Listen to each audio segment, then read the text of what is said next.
안녕하세요. 저는 귀여운 손주가 태어날 날만 기다리고 있는 할머니입니다. 살면서 자식 농사만큼 중요한 건 없다고 하잖아요. 저와 남편은 불과 몇 년 전까지만 해도 자식 농사 망했다고 좌절감에 빠져 있었어요. 하지만 시들어 있던 꽃도 희망을 잃지 않고 진심을 담아 키우면 언젠간 다시 예쁜 꽃을 피우듯 저희 자식들도 뒤늦게나마 저희의 진심을 알아주기 시작하더라고요. 저와 자식 간에 있었던 일을 이야기하리라고는 생각을 해본 적이 없었는데 그래도 제 이야기를 통해 누군가에겐 힘이 되었으면 하는 마음에 사연을 보내게 되었습니다. 제게는 티 없이 맑고 순수하며 가족밖에 모르는 바보 같은 남편이 있어요. 저와 남편은 장애인센터에 봉사로 갔다가 우연히 만나 남들과 똑같이 연애를 하고 결혼했어요. 겉모습과 하는 행동을 보면 다른 사람들과 별반 다를 게 없지만 딱 하나 보통 사람들과 다른 점이 있었죠. 그건 바로 남편의 어눌한 말투인데요. 저희 남편은 약간의 언어장애가 있지만 소통하는 데에는 전혀 문제가 없었어요. 말을 오래 하면 살짝 어눌한 게 티가 나긴 하는데 아무 말 안 하고 있으면 비장애인들과 다를 게 없었어요. 겉모습만 보면 비장애인과 구분이 안 가는 남편도 사회생활을 하며 많이 차별을 당했더라고요. 일을 못하는 것도 아니었는데 단지 말투가 살짝 어눌하다는 이유로 무시를 당했었어요. 그래서 누구보다 장애인의 아픔을 잘 이해하고 봉사를 하면서 자신보다 더 몸이 불편한 장애인들을 돌봐줬어요.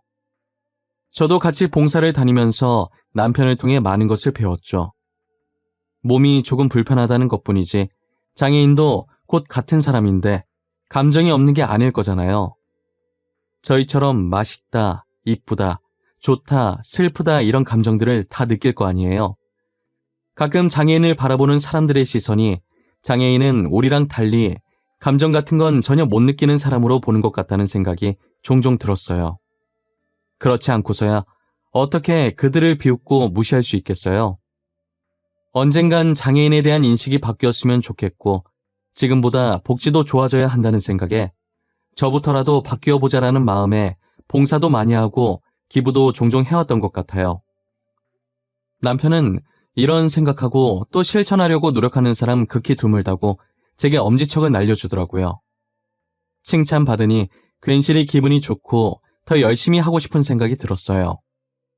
남편과 저는 봉사하면서 이야기도 많이 나누고 또 따로 만나면서 장애인들을 위해 우리가 할 수 있는 것들이 뭐가 있나 알아보면서 자연스럽게 친해지게 되었어요. 저는 남편과 그렇게 오래 말하면서 불편하다는 생각이 하나도 안 들었어요. 말투가 남들과 달리 아주 살짝 어눌하긴 하지만 의사소통이 안 되는 것도 아니고 남편이 제게 하고자 하는 말 다 할 수 있고 제가 남편에게 하는 말도 다 알아듣고 이해하니까요. 그리고 약자를 배려하고 아이들을 좋아하고 맑고 순수한 마음이 너무 예뻐 보였어요. 장애인이든 비장애인이든 상관없이 오로지 순수한 마음 하나만으로 제 마음을 빼앗아갔어요. 제가 결혼하고 싶은 사람이 생겼다고 부모님께 남편을 소개했을 때 솔직히 반대하실 줄 알았어요. 저희 부모님들이 가부장적인 성격이라 꽉 막혀 계신 분들이라고 생각했거든요. 그런데 남편을 보자마자 그동안 얼마나 고생을 많이 했겠냐고 안아주시는 거예요. 저를 워낙 엄하게 키우셔서 부모님께 그런 면이 있었는지 살면서 처음 알게 되었어요. 부모님은 못난 딸 잘 부탁한다며 안고 있던 남편을 쳐다봤는데 남편이 울고 있는 거예요. 이렇게 쉽게 울어서 딸을 믿고 맡길 수 있겠냐며 웃으시니까 남편은 바로 옷소매로 눈물을 훔치더니 눈물 참으려고 눈을 부릅뜨더라고요. 그 모습에 저와 부모님이 얼마나 웃었는지 몰라요. 그렇게 예상보다 쉽게 결혼 허락을 받았고 상견례 후 결혼 날짜를 잡았어요. 역시 청첩장을 받은 친구들의 반응은 왜 그런 남자를 만나냐는 반응뿐이더라고요. 소문으로 들은 친구들한테도 같은 내용의 문자가 날라왔었어요. 저는 그런 문자들을 받을 때마다 대답할 가치를 못 느껴서 답을 안 했죠. 그래도 제 결혼을 진심으로 응원해주는 친구들도 많았어요. 대단하다면서 자기들은 감히 그런 엄도 안 났을 것 같은데 저 보고 많이 배운다고 하면서요. 처음엔 비꼬는 건가 싶을 수 있었는데 정말 제게 한 말이 빈말은 아니었는지 그 뒤로 정말 장애인 봉사도 다녀오고 간간히 기부도 하고 그러더라고요. 가끔은 저랑 저희 남편과 같이 장애인 봉사를 간 적도 있어요. 저로 인해 조금씩 바뀌는 친구들을 볼 때마다 괜히 뿌듯해지더라고요. 저는 지나가는 사람들이 전부 다 알 정도로 그렇게 유명한 화가는 아니었지만 제 그림을 찾는 마니아층이 탄탄하게 있어서 밥벌이를 하고도 남는 화가였어요. 원래 집이랑 작업실을 분리했었는데 작업실 가기 전 준비하는 시간이 너무 아깝더라고요. 그래서 이번에 결혼하면서 신혼집을 작업실 겸 해서 조금 큰 2층 집으로 장만을 했어요. 1층은 온전히 저희 가족 생활하는 공간으로 활용했고 2층은 제 작업실 겸 남편 작업실로 만들었어요. 남편은 당장 작업할 게 없었지만 혹시나 나중에 하고자 하는 일이 생기면 쓰라고 만들어 놨었어요. 하지만 아이들이 태어나면서 남편은 육아를 하느라 바빴고 남편의 작업실은 아이들의 놀이터가 되었죠. 집이 곧 작업실이다 보니 아들 셋을 낳고도 육아에 문제될 게 전혀 없더라고요. 제가 작업할 땐 남편이 봐주고 작업이 끝나면 제가 아이들을 보고 남편을 쉬게 했어요. 남편과 붙어있는 시간이 더 길어서 아이들이 어찌나 남편을 좋아하던지 질투가 날 때도 있었어요. 하지만 그건 세상에 대해 아무것도 모를 순수했던 어릴 때의 이야기고 아이들의 머리가 클수록 말이 어눌한 남편을 멀리하기 시작하더라고요. 아빠 곁에서 한시라도 안 떨어지려고 하던 아이들이 이젠 자신의 근처에도 오지 말라고 하니 남편은 당연히 바뀐 아이들을 보면서 슬픔에 잠겨 있었죠. 한 번은 학부모 상담이 있어서 학교에 가려고 하는데 첫째가 진지하게 말을 하더라고요. 엄마, 아빠는 학교 안 오면 안 돼? 솔직히 우리 아빠는 다른 아빠들이랑 다르잖아. 나 진짜 부끄러워서 학교 못 다녀. 그러니까 엄마만 와. 알았지? 너 그게 무슨 말버릇이야? 내가 그렇게 가르쳤어? 아빠가 너 얼마나 이뻐했는데 어떻게 그래? 아, 싫은 걸 뭐 어쩌라고. 나 아빠가 말 더듬는 거 싫어. 그냥 말을 안 했으면 좋겠어. 가만히라도 있으면 괜찮은데 가서 말할 거 아니야. 누가 듣기라도 하면 어떡해. 나는 싫어. 부끄러워. 너 진짜 왜 그래? 원래 안 그랬잖아. 어릴 땐 아빠 좋다고 따라다녔었잖아. 도대체 왜 이렇게 아빠한테 상처를 주는 거야? 어? 엄마는 왜 자꾸 어릴 때 얘기를 꺼내? 지금은 싫다고. 내가 싫다잖아. 엄마만 오라는 게 그렇게 잘못된 거야? 엄마만 와도 되는 거잖아. 굳이 둘 다 와야 돼? 첫째는 남편이 학교에 가면 어눌한 말투 때문에 부끄럽기도 하고 친구들한테 놀림받는다고 남편을 두고 저 혼자만 학교에 오라고 하더라고요. 저는 제 배 아파 낳은 자식 입에서 그런 소리가 나올 줄은 꿈에도 몰랐어요. 정말 사소한 거라도 혼내면 다시는 안 혼나려고 같은 실수 반복 안 하는 아이인데 정말 사소한 거라도 혼내면 다시는 안 혼나려고 같은 실수 반복 안 하는 아이인데 남편과의 문제에선 절대 제 말을 들으려고 하지 않았어요. 매번 혼내고 싸워도 늘 처음으로 돌아가서 남편을 멀리하려고만 했어요. 첫째랑 같이 학교 갔다가 남편의 말투를 들은 아이들이 어린 마음에 첫째랑 안 놀아줬었나 봐요. 첫째에겐 아무 문제가 없었지만 남편이 말을 잘 하지 못한다는 이유 하나만으로 아이들이 피하고 놀아주지 않으려고 했던 거예요. 물론 그 아이들이 하는 행동은 정말 잘못된 것이고 그것 또한 가정교육의 문제였겠지만 첫째는 그 일로 상처를 받았고 원인이라 생각하는 남편에게 화풀이를 하게 된 거죠. 집 근처에 외식이라도 하려고 나가면 혹시나 친구들이랑 마주치게 될까봐 창피하다고 남편을 데리고 나가지 말자고 하는 통에 매번 다른 동네까지 가서 외식을 했었어요. 첫째가 계속 이렇게 행동하니 당연히 밑에 동생들도 보고 배워 첫째가 하는 행동 그대로 했어요. 하나만 난리쳐도 머리 아픈데 셋씩이나 난리를 치니 지옥이 따로 없었어요. 그래도 눈치껏 가부장적인 저희 부모님 앞에서는 한마디도 안 하고 있더라고요. 친정 부모님께서 장손이라고 첫째를 마냥 이뻐하셨었는데 전에 한번 남편한테 하는 행동을 보고 처음으로 첫째에게 정색하시면서 호되게 혼낸 적이 있으셨거든요. 저도 똑같이 혼을 냈었는데 풍기는 아우라가 달랐는지 그 뒤로는 외갓집에 간다고 하면 남편한테 찍소리도 못하고 구석에서 자기들끼리 놀고 있더라고요. 저는 그래도 아직 아이들이 어려서 못 모르고 사춘기니까 성인이 되어 철들면 바뀔 줄 알았어요. 하지만 제가 아이들을 과대평가했었는지 성인이 된 후에는 철이 들긴커녕 오히려 자기들 다 컸다고 남편에게 막대하는 게 더 심해지는 거예요. 이제 부모 도움 없이 혼자서 할 수 있는 것들이 많아지니 남편은 더 이상 필요 없다고 느껴진 거겠죠. 자식들 결혼시킬 때도 정말 많이 싸우고 남편과 저는 자식들에게 실망감을 느꼈어요. 상견례 하면서 아버지를 부르지 말자는 게 말이 되나요? 첫째는 아버지 바빠서 못 온다고 대충 말해놓을 테니 아예 오지 말라고 하고, 둘째는 남편과 똑 닮은 작은 아버지를 제 옆에 앉히겠다고 하는 거예요. 그나마 형들보다 양반이었던 셋째는 아버지 오시긴 하는데 원래 무뚝뚝해서 말이 없는 편이라고 했으니 짧게만 대답하라고, 길게 대답하면 들킨다고 신신당부를 하더라고요. 자식들 결혼시키면서 저희가 이렇게 심적으로 힘들고 상처받게 될 줄은 몰랐어요. 그 상황에도 남편은 허허하면서 바보같이 자식들이 하자는 대로 해주자고 하는 거예요. 괜히 자신이 고집부려서 상견례 갔다가 결혼 못하게 되면 그 원망 누가 다 듣겠냐고 하면서요. 상견례만 잘 넘어가면 어차피 마주칠 일 많이 없어서 결혼식 날 부모님 석에는 앉혀드린다고 하니 자신은 결혼식장에 가서 자식들 결혼하는 모습을 보는 것만으로도 감사하다고 하더라고요. 그렇게 저희는 이런저런 많은 일을 겪고 우여곡절 끝에 마지막 남은 막내의 결혼까지 무사히 마쳤다는 표현이 맞는 건지 모르겠지만 아무런 탈 없이 잘 끝마쳤어요. 자식들 결혼을 다 마치고 모든 게 끝났다고 생각했어요.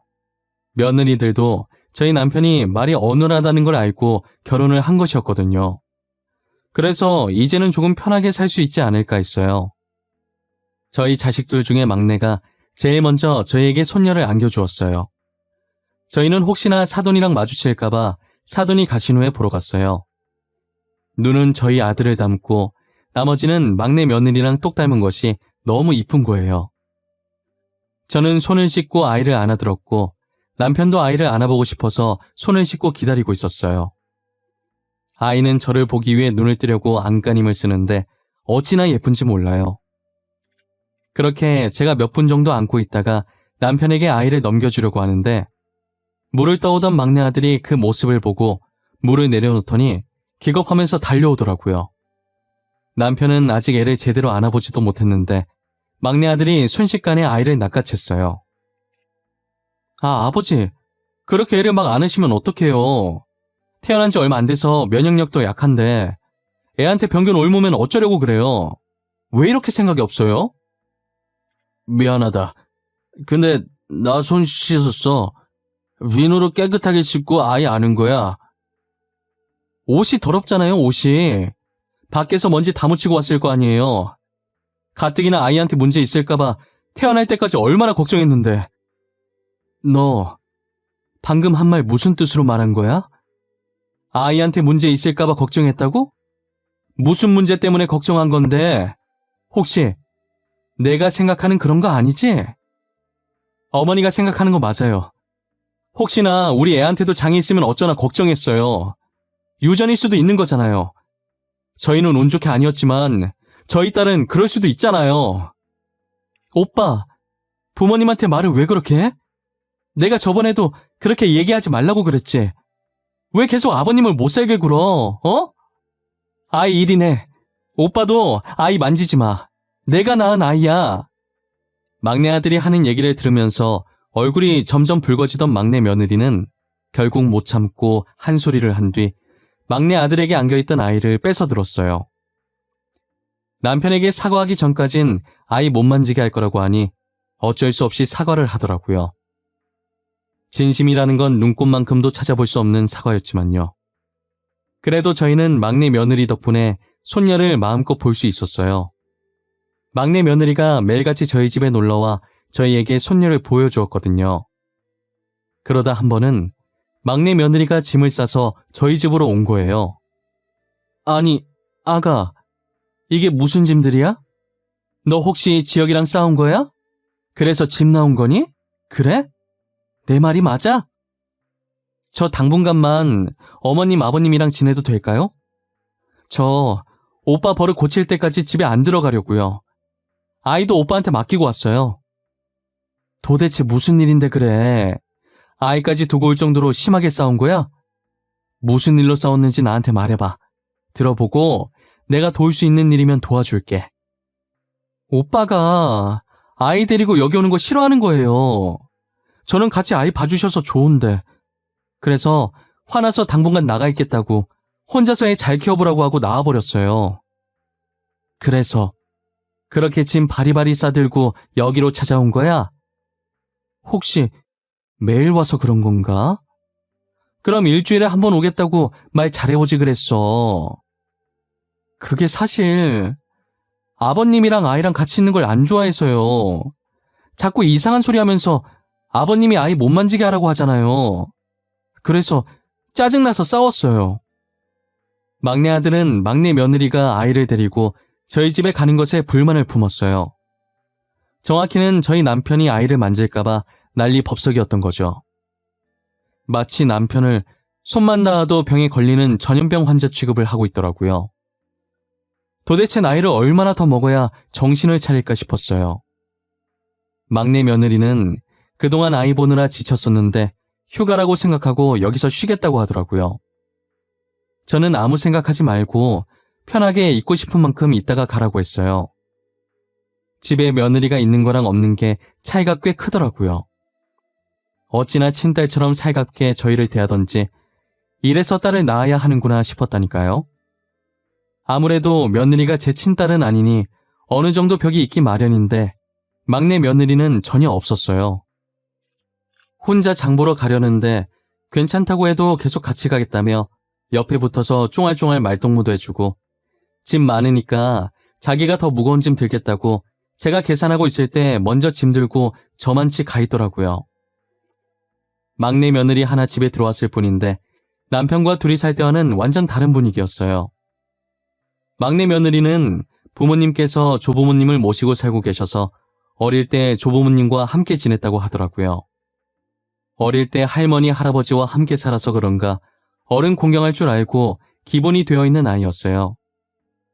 막내 며느리 얘기를 듣는데 우리 아들들도 친정 부모님께 맡겼다면 막내 며느리처럼 남편도 잘 챙겨주고 올바르게 잘 자라주지 않았을까 하는 생각이 잠깐 들었어요. 막내 며느리랑 같이 지내면서 저와 남편을 친부모님처럼 챙기는 모습에 저런 아이가 제 친딸이었으면 얼마나 좋았겠나 싶었던 적이 한두 번이 아니었죠. 그런데 무슨 바람이 불었는지 막내 아들도 짐을 싸서 저희 집으로 들어오겠다고 하더라고요.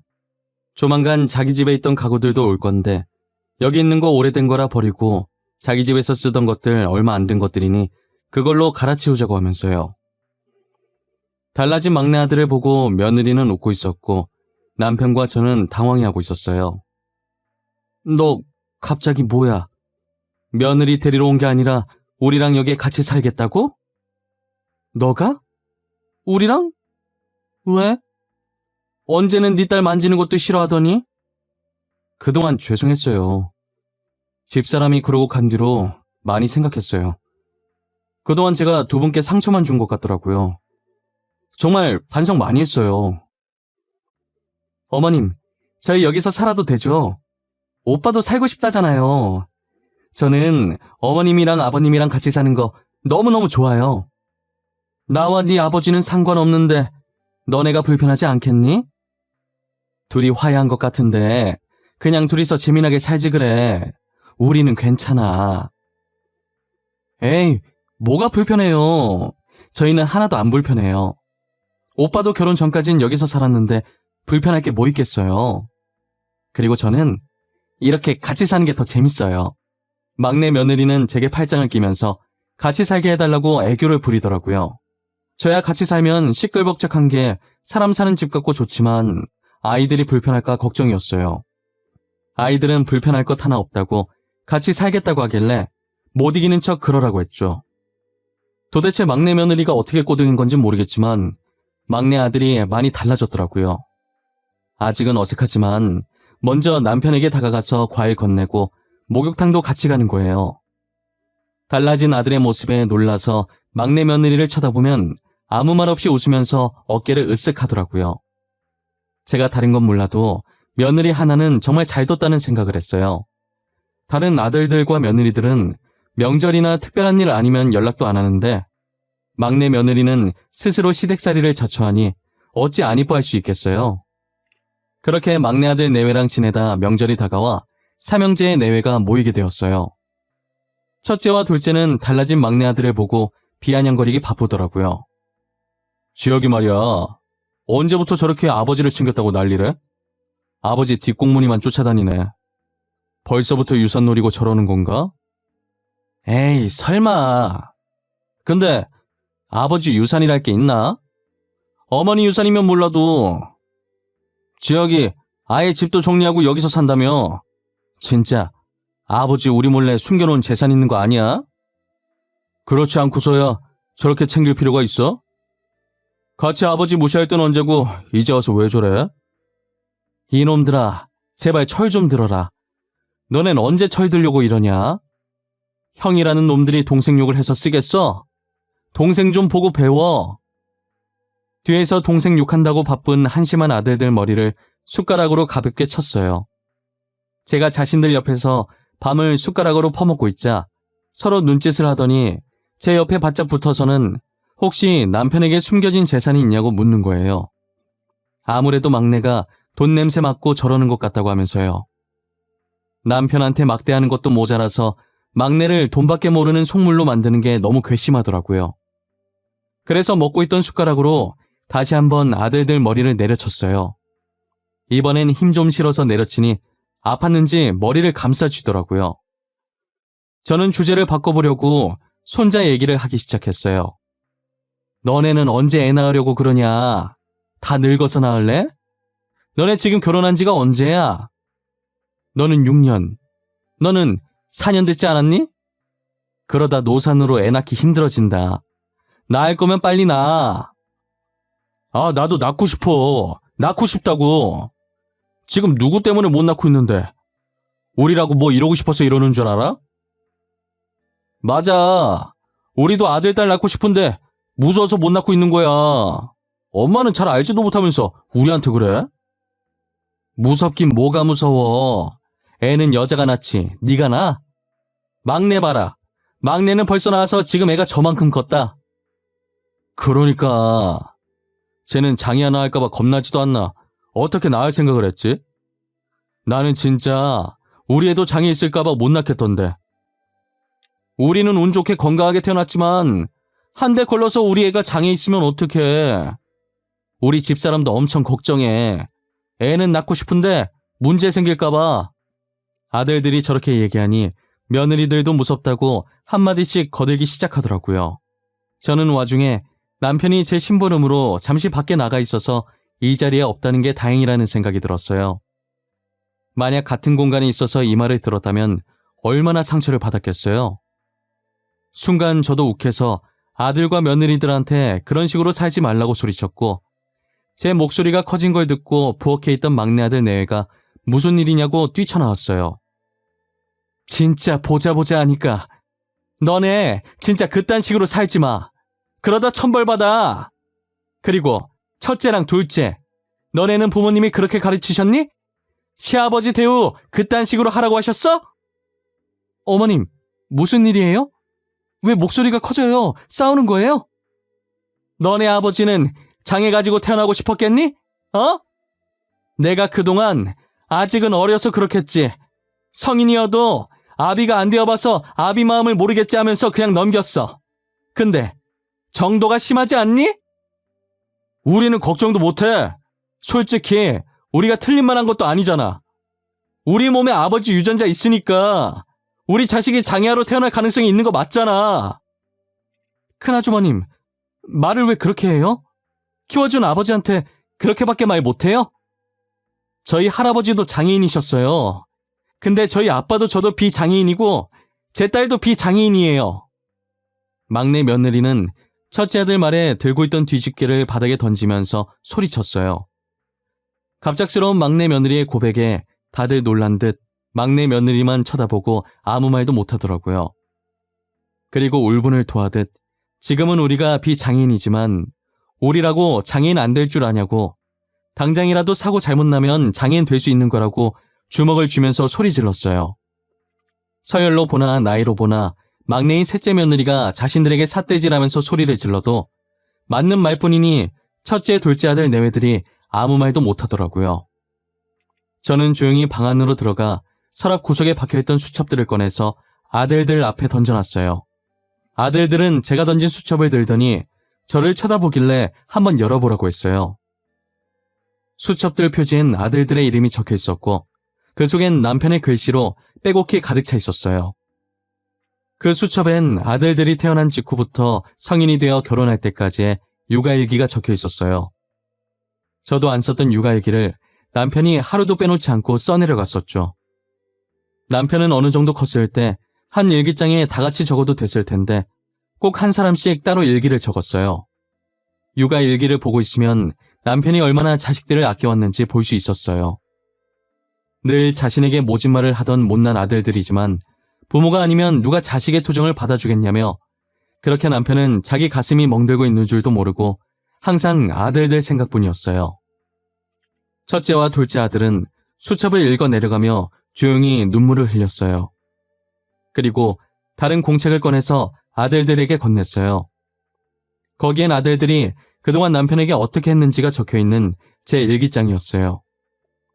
아들들이 모진 말을 할 때마다 그 말들이 자신을 강하게 만들어준다며 그냥 웃어넘기던 남편의 모습이 담겨있는 일기장이었어요. 그동안 자신들이 뭐라고 말했는지 남편에게 어떤 상처를 줬는지 적혀있는 제 일기장을 보고 조용히 눈물만 흘리던 아들들은 제 일기장을 보며 오열하기 시작하더라고요. 아들들이 모진 말을 뱉는 와중에도 아이들이 자신을 너무 사랑해서 그런 거라고 더 강해져서 이 세상을 버티라는 뜻이라며 위안하는 남편의 모습에 오열을 하는 거예요. 뒤늦게 들어온 남편은 아들들이 오열하고 있자 놀라서 달려오더라고요. 왜 우냐면서 무슨 일이냐고 제게 묻다가 바닥에 널브러진 수첩들을 쳐다봤어요. 아니, 애들 왜 울고 있어? 무슨 일 있었어? 이 수첩, 내 수첩 아니야? 이게 왜 여기 나와 있어? 아버지, 죄송해요. 그동안 정말 죄송했어요. 철없던 저희를 용서해 주세요. 저희는 아버지 마음도 모르고 정말 죄송해요. 저희는 지금까지 가슴에 대못 박는 말만 했는데 아버지는 한 번도 저희 원망 안 하시고 정말 죄송해요. 아버지, 저희가 잘못했어요. 용서해 주세요. 용서할 게 뭐 있어? 내 자식들인데. 나는 너희들 미워했던 적 단 한 번도 없었어. 그러니까 너네는 용서 구할 일 없었던 거야. 나한테 죄송할 필요 없어. 너네 덕분에 나도 많이 성장했어. 고마워. 오히려 자신을 성장시켜줘서 고맙다는 남편의 말에 아들들은 대성통곡을 했어요. 남편은 미소 짓더니 괜찮다고 울고 싶을 땐 울라고 하면서 우는 아들들을 안아주었어요. 며느리들도 눈치를 보다가 머뭇거리면서 남편에게 죄송하다고 하더라고요. 결국 며느리들도 눈물을 흘리고 저희 집은 명절 음식 만들다 울음바다가 되었어요. 명절이 지나고 평소에 한 번도 연락 안 왔던 아들들에게 하루에 2번씩 전화가 오더라고요. 오전엔 아침은 먹었는지, 오늘 뭐 할 건지, 저녁엔 저녁은 먹었는지, 오늘 뭐 했는지, 이렇게 2번씩 꼬박꼬박 저희 안부를 묻곤 했어요. 아들이 전화 오면 뒤엔 며느리들한테 안부 전화가 왔어요. 그리고 얼마 지나지 않아서 첫째 며느리가 임신을 했더라고요. 둘째 며느리도 임신하려고 열심히 준비하고 있다고 하고요. 요즘은 아들과 며느리가 효도 대결이라도 하는 듯 번갈아 가며 전화가 오고 있어요. 확실히 예전보다 저희 집 방문하는 횟수가 많아졌고요. 남편과 제가 20년 넘게 기다려온 행복이 이렇게 찾아오네요. 오랜 시간이 걸렸지만 오래 걸린 만큼 저희의 행복도 길게 갔으면 좋겠어요. 저와 남편은 요즘 장손 맞을 준비하느라 바빠요. 아직 태어나려면 2달 정도 남았지만 첫째 며느리가 저와 남편을 데리고 아기용품 사러 다니느라 바쁘네요. 저희를 이렇게 잘 챙겨주는 모습을 보니 아들들과 며느리들에게 너무 고마워요. 제 긴 이야기는 여기서 끝내보려고 합니다. 지금까지 들어주셔서 감사하고 제 사연을 들으시고 부모님이 생각나셨다면 당장 전화해서 사랑한다고 말해보는 게 어떨까 싶네요.